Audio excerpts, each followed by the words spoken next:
Hey everybody, Dave Weiss here for the Glue Bomb Show. Well, today I'm going to give you a review on this amazing Atlantis Super Fuzz kit. The Stanley Mouse design from way back when that they put together painstakingly and beautifully. It worked really nice, it went really well, but I thought before I shared the review on the finished kit, I would show you a little bit more about how I did some of the painting, namely the burnout and a little bit on Fred Flypogger himself. So let's have a look at that now.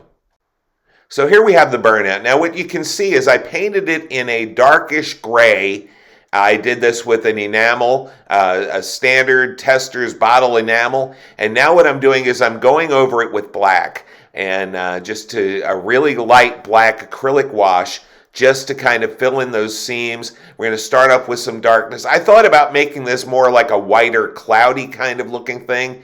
But if you think about it, if you burn rubber, you burn a tire, the smoke is not white, right? It's pretty near black. Well, I didn't want to go quite that dark with it, so I decided that I would just go with a darker gray. I would fill in the cracks, and then I would start adding some gray to it and starting to lighten it up a little bit. Now, you might notice I didn't paint those two squares there. That's because that's where the tires will glue in for this big burnout that it's doing.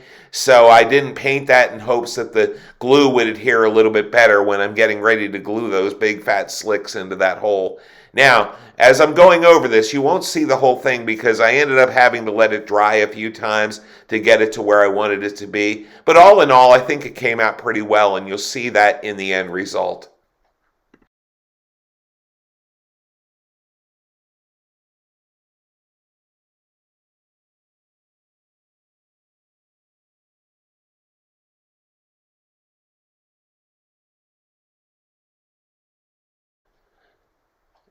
And here we go with Fred. Now, as you can see, I already pre-painted him. This is all done in enamels. There's a flat flesh color, and then I also have his pants, which are in a navy blue, and his helmet, which is in a gloss white. I'm trying to keep the paint off the helmet as much as I can because that's supposed to be shiny. I pre-painted all this in advance, like I say, using all Testors enamels, just very standard stuff. And I'm going over it with just a little bit of burnt sienna tube acrylic. I like to use burnt sienna on this particular flesh tone. It seems to really fill in and do well. Now, the one thing that I was a little nervous about was that hand that you can see is kind of in front of his face. I didn't want to break that glue joint off. I had already done that once, and I was trying not to do it again. So, but you can see right now I'm just going around the face. And again, you just keep on using burnt sienna all the way around it. And as soon as I get a fair amount of it covered, I start wiping it away. That's because I really only want it just to stick in those crevices. And I just want to make it that it is looking a little more natural, like natural skin.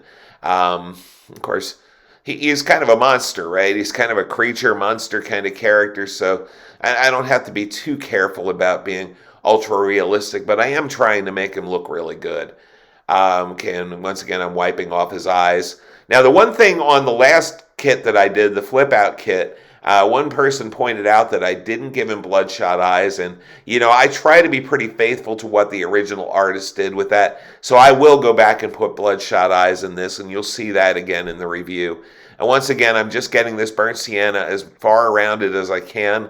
There was one thing that I did, one little modification. You can't really see it here, but you'll see it in the finished product. The fly.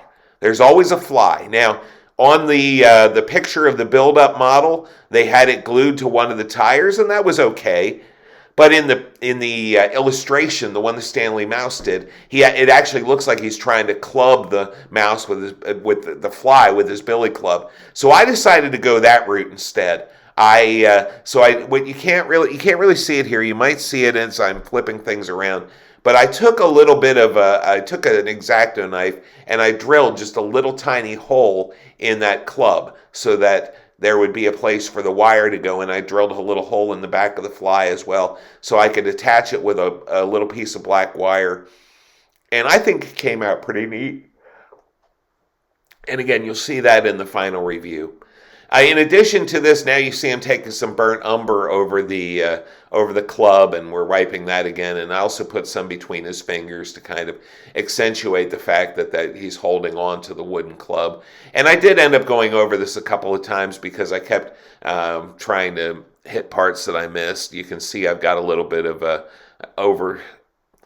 overage on that burnt umber or burnt sienna on the arm that I had to go back in and take out. And again, I'm cleaning up his eyes and his teeth. And now I'm going to take some burnt umber over the eyes and the teeth. And the reason for that is I want to kind of have a dark line around the teeth and the eyes, but I don't want to go with a black because that's a little too stark for this. And you can see now I'm wiping it away. And again, that hand, if it weren't for the fact that I really wanted to putty the cracks and make sure there was no seam, and I still ended up with a little bit of a seam. But I probably would have waited and should have waited to put that hand on until after I had done these teeth. But I figured out ways to get around there and get them cleaned up. And frankly, I took a little bit of white paint to the one tooth because I just couldn't get it out right without breaking off that hand. I, of course, didn't want to break off the hand. The other thing you can't see real well in here is I was staining that helmet a little bit, and I had to keep going back and wiping that off to try and get that taken care of. I also went over the pants with burnt umber, and you'll see that in the final build. And here is the finished product. This was a really nice build. The fit was great. Everything went together really nicely. Good kit all the way around.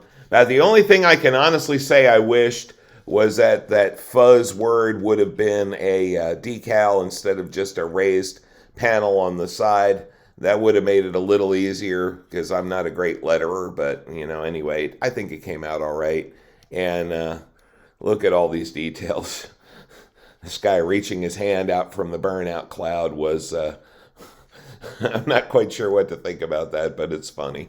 I painted this with, I added a little more white to the burnout. As you can see, it's still cloudy and darker because it's rubber smoke as far as I'm concerned. I did a wash over all the parts pretty much, a wash around the engine and wash, of course, around the character. You can notice he does have the bloodshot eyes this time, and I gave them to the other one. You can look at the fly here. I have him attached, like I say, by a wire to the club, which is how the box art had it set up. Really fun kit, really nicely made. I am so grateful to the folks at Atlantis for putting these kits out, because at one point I was looking at them on eBay and they were $150, $200, and now you can get one for $26. But if you want one, the time is now. When these companies put great stuff out like this, you got to support them. So this one was a lot of fun, and that's good because model building is supposed to be fun. I had a blast with this one. I highly recommend it. Pick one up today and have a great time. Take care.